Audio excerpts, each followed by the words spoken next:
যে দেশের 18 কোটি মানুষের যে আকাঙ্ক্ষা, যে গণ আকাঙ্ক্ষা ছিল যে ঘৃণ্য মানবতা বিরোধী অপরাধীদের বিচার এই অন্তর্বর্তীকালীন সরকারের দায়িত্ব পালনকালে দৃশ্যমান করতে হবে জাতীয় নির্বাচনের পূর্বে, এটা ছিল আমাদের অন্যতম দাবি। ট্রাইব্যুনালের রায়ের মধ্য দিয়ে সেই জাতির আশাটা কিছুটা পূর্ণ হয়েছে। সেজন্য বাংলাদেশ জামাত ইসলামীর পক্ষ থেকে আমাদের তাৎক্ষণিক প্রতিক্রিয়া সম্পর্কে দু চারটি কথা আপনাদের খেদমতে আমি পেশ করছি। প্রথম কথা হলো, বাংলাদেশের ইতিহাসে অনেক কারণে আজকের দিনটি গুরুত্বপূর্ণ। তার মধ্যে অন্যতম হলো কোন একজন সরকার প্রধানের সর্বোচ্চ সাজা, এটা বাংলাদেশের ইতিহাসে এই প্রথম। এটা স্মরণীয় হয়ে থাকবে।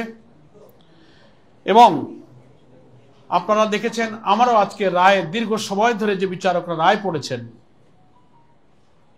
সেখানে ফুটে উঠেছে যে অপরাধীরা কি পরিমাণ নিষ্ঠুর, ঘৃণ্য, প্রতিহিংসামূলক অপরাধ করেছে। তার পত্রপত্রিকা, অডিও ভিডিও, তাদের টেলিফোনিক কনভারসেশনের যে সমস্ত তথ্য হুবহু ট্রাইব্যুনালে প্রমাণিত হয়েছে, রায়ের মধ্যে কিন্তু কোট আনকোট সেগুলো পড়ে শোনানো হয়েছে। আমরা বিস্মিত হয়েছি, জাতি বিস্মিত হয়েছে। আমরা মনে করি এই বিচারের ব্যাপারে কোনো প্রশ্ন তোলার সুযোগ কারো নেই, কারণ বিচার স্বচ্ছ হয়েছে, নিরপেক্ষ হয়েছে, আন্তর্জাতিক মানের হয়েছে।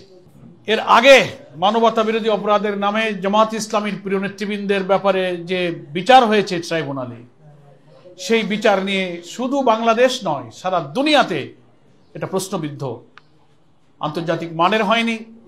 সে বিচারের বাদী সাজানো, এজাহার সাজানো, মামলা সাজানো, সাক্ষী সাজানো, বিচারক সাজানো, রায় সাজানো, আদালতের চত্বর থেকে সাক্ষীকে গুম করা, বিদেশ থেকে রায় লিখে দিয়ে ডিকটেট করা, স্কাইপে কেলেঙ্কারি, সেই বিচার ব্রিটিশ আদালতে এরকমই একটা বিচারের জাজমেন্ট দিতে গিয়ে সেখানে বলা হয়েছে জেনোসাইড অফ জাস্টিস। আর এই সব মিথ্যা অভিযোগে আমাদের আরেক প্রিয় ভাই, যিনি ইতিহাসের সাক্ষী হয়ে বেঁচে আছেন, আমাদের জননেতা এটিএম আজহারুল ইসলামকে অন্তর্বর্তীকালীন সরকারের এই সময়ে, যে সরকার কোনো রাজনৈতিক পক্ষপাতিত্ব না করে অন্তত আইনের শাসন এবং নিরপেক্ষ বিচারের জন্য চেষ্টা করছে, সেখানে সর্বোচ্চ আদালতে আপিলের রিভিউতে তিনি যে রায়ের মধ্য দিয়ে বেকসুর খালাস পেয়েছেন, সেই রায়েও বলা হয়েছে যে এই সব মামলার অভিযোগের সব ভিত্তিগুলো ছিল রাজনৈতিক উদ্দেশ্য প্রণোদিত। আমরা জানি না আমাদের যে প্রিয় নেতৃবৃন্দকে আমরা হারিয়েছি, তারা যদি বেঁচে থাকতেন, ইতিহাসের এই জঘন্য মিথ্যাচার, যেটাকে জেনোসাইড অফ জাস্টিস বলা হয়েছে, বিশ্বের সবচেয়ে গণতান্ত্রিক দেশ বলে পরিচিত ব্রিটেনের আদালতে, কিন্তু আমরা তো সেই নেতৃবৃন্দকে আর ফিরে পাবো না। তাদের উপরে জুলুম করা হয়েছে। সেই বিচার ছিল ইতিহাসের শ্রেষ্ঠ মিথ্যাচার।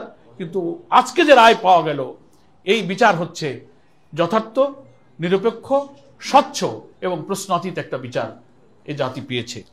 এই বিচারের মধ্য দিয়ে জাতির কাছে এজন্য প্রশ্ন নেই যে যতদিন এই ট্রাইব্যুনালে বিচার কাজগুলো হয়েছে, আপনারা দেখেছেন বিচারের চার্জ গঠন, ইভেন বিভিন্ন বিচার কার্যগুলো লাইভ টেলিকাস্ট হয়েছে সবার সামনে। আজকে রায়টা ফুল টাইম পড়ে শোনানো হয়েছে। এদেশে এই ট্রাইব্যুনালের রায় তো এইভাবে কখনো ক্যামেরাতে লাইভ টেলিকাস্ট হয়ে সারা পৃথিবী দেখার সুযোগ কখনো পায়নি।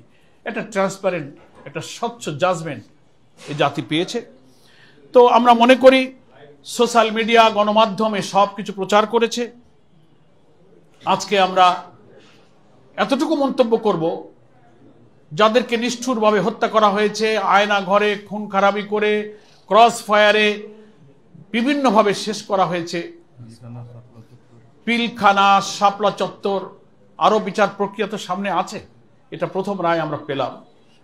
সেজন্য আমরা মনে করি সবগুলোরই নিরপেক্ষ, স্বচ্ছ বিচার হওয়া উচিত। আজকের রায়ের মধ্য দিয়ে অন্তত ক্ষতিগ্রস্ত পরিবারগুলো, যাদের পিতা হারিয়েছে, স্বামী হারিয়েছে, সন্তান হারিয়েছে, তাদের পূর্ণ ক্ষতির পূরণ হয়তো কোনোদিন হবে না, কিন্তু কিছুটা স্বস্তি তাদের হৃদয়ে এসেছে, একটা সুবিচার তারা দেখতে পেল। এজন্য রাষ্ট্র বা সরকার, তার কোনো প্রধান, কোনো কর্তা ব্যক্তি, রাজনৈতিক কোনো বড় নেতা যতই ক্ষমতাবান হোক, তারা যে আইন এবং বিচারের ঊর্ধ্বে নয়, এই রায়ের মধ্যে দিয়ে আজকে সেটি প্রতিষ্ঠিত হল।